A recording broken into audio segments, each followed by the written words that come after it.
So in this video, I'm going to teach you how to make it so that every time you're making plans with friends or you're inviting someone to go and do something, how to pretty much guarantee that their answer is always going to be yes.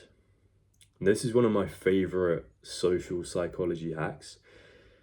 It's such like a subtle change that anyone can make.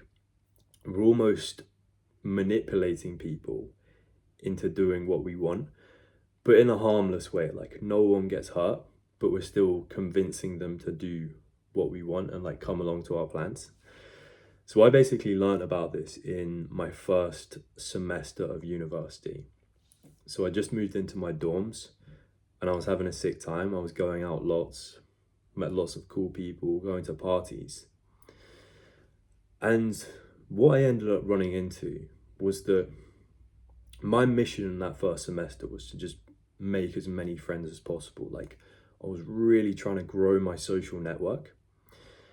And I'd message people after like meeting them on these nights out, and I'd say, do you want to hang out? Do you want to come to the library and study? Or do you want to come around my house and drink?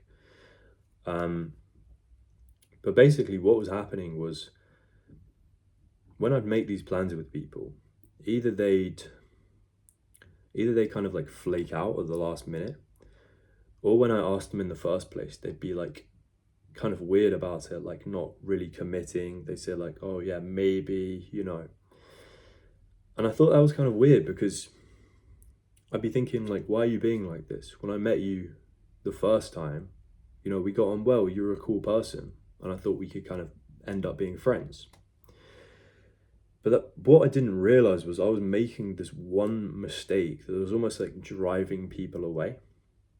And once I learned this thing that I'm about to teach you, that made all the difference. I started seeing results right away, and people would say yes, like 99% of the time.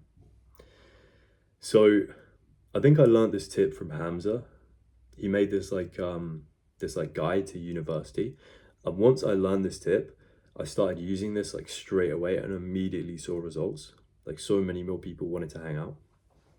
So basically, what you're probably doing wrong at the moment is you're asking this in a particular way. You're saying, do you want to go and do this? And that's putting a lot of pressure on the other person. At the minute, that kind of makes it feel like, they are the difference between these plans like happening or not. It's like putting a lot of the pressure on them. And it also like triggers this fear within them, because most people are like really afraid of any kind of awkward situation. So they're probably under the impression that it's just going to be you and them in this situation right now. Like, if I ask someone to hang out who I don't know very well, even if we have the potential to be friends, they are like really afraid that it's going to be like a little bit awkward.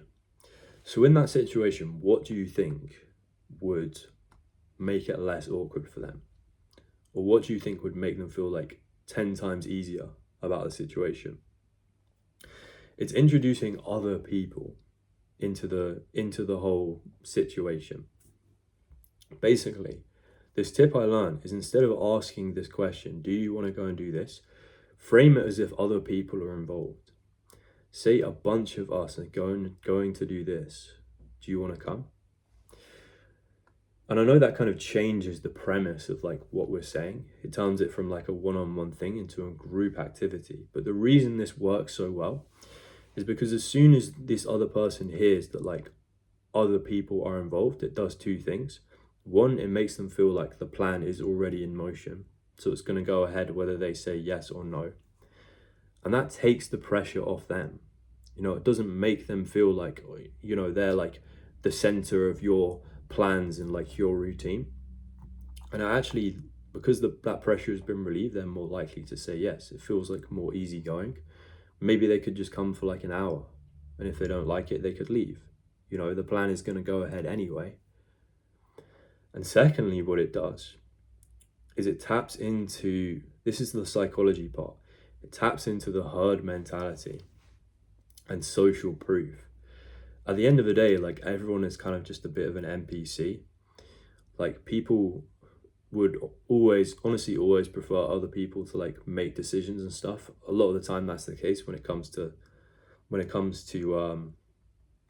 like, especially like social situations. People just want to be told like what to do, like this is where it's happening, this is the time, come along. But people also want to be like, people also want to like know where like the best thing happening is, or like, fuck, what am I trying to say? It taps into social proof because they know that other people are involved. Like if someone else has agreed to it, then this must be like a worthwhile plan. Or this guy who's asking me to come along to this thing, like at least he has like one other person, you know, so someone else has agreed to it. I'm not going to be the only person there. There's less risk of it like being awkward. This is kind of just how these things like tend to play out in our minds. Like sometimes this is like a subconscious thing. But yeah, like adding that, having like someone else there at the minimum, or convincing them that like this is where like a lot of other people are going to be and they've already agreed to it. It taps into that part of our brain, the herd mentality that just wants to go along with like what other people are doing. So yeah, you might be thinking like, what if I haven't like, what if I'm telling a lie? Like, what if I haven't like actually agreed other people to come along? Honestly, that's fine. As long as you can like secure like at least one other person to come along to this thing, then in my opinion, that makes it true. Sometimes I'll say this, like a bunch of us are going to do this, even before I've like agreed other people are coming. But I'll just say this same thing to all of them. It just like taps into that like primal part of the human brain, the herd mentality. And so many people will want to come along. Like you don't even have to specify who's coming. As long as it sounds like this is the cool thing, this is the happening thing, people will come. I used this a couple of weeks ago when I was in Prague. I was on a solo trip staying in a hostel. And I didn't have anyone to like go and do things with in the day. So I just went into the kitchen and I literally just used this exact phrase. I think I had like one person who like knew I'd like met him the night before. I was like, hey, yo, do you maybe want to hang out? I wasn't sure if you would be willing to hang out, but I had him in my mind. And then I just went to a bunch of people in the kitchen. I was like, hey, my name's Tom. A bunch of us are going to do this. And by the end of it, I had like a cool little group and we'd hang out together in the city and do some fun things. So yeah, use that phrase, a bunch of us are going to do this, a bunch of us. And that will like, just that way of framing the question, well, it's not even really a question anymore, that will convince people to come along. Have a good one.